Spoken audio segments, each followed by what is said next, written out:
This is William Garvey, Editor-in-Chief of Business and Commercial Aviation magazine. Today we're talking with James Cooling, one of business aviation's best-known attorneys. Speaking from his office in Kansas City, he has some practical advice to help pilots steer clear of legal trouble. Mr. Cooling, what advice have you for a pilot who's told by ATC to call the tower after landing? Well, I think it's a good idea to pay careful attention to that, and although you have no legal duty to return the call, in most instances you can get it resolved with a call, but it's a dangerous situation, and we always advise that the pilot contact their aviation attorney first, just to talk through any regulations or any particular incidents that came up during that flight. And then the aviation attorney can typically get on the call with the FAA person and talk through whatever issues that came up on the flight, and hopefully it'll get resolved. If not, and they start asking you a whole bunch of questions that might put you in harm's way, we suggest that the attorney thank them and have an opportunity to discuss it later.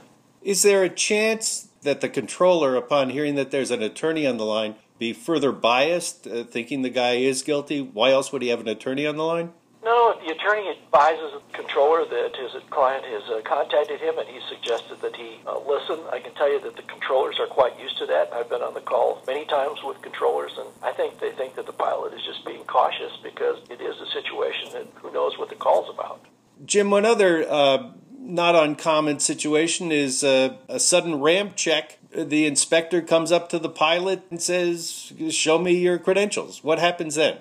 Well, that's happening more and more, not only with the FAA, but with customs and sometimes the local authorities. The response is to be polite and cooperative and ask the person who is doing the check to see their credentials. If it's an FAA inspector, they should have their FAA identification and show them to you. And you can ask them why they're doing it. They will most likely ask you to provide your pilot certificate and your medical certificate, which you should do. And if somehow you forgot it that day, you better be prepared to get it to them at their offices or some other FAA office and hope that they don't violate you for not carrying it.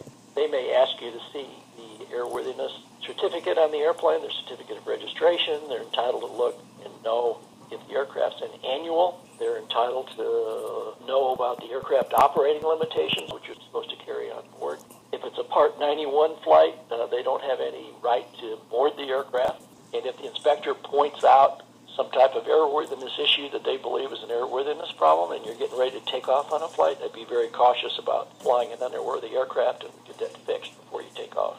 Going back to the tower discussion of what happens if the tower asks you to call, the only thing I didn't mention earlier is that might be a good heads up for you to take advantage of the aviation reporting system and file the NASA report form that has to be filed within 10 days.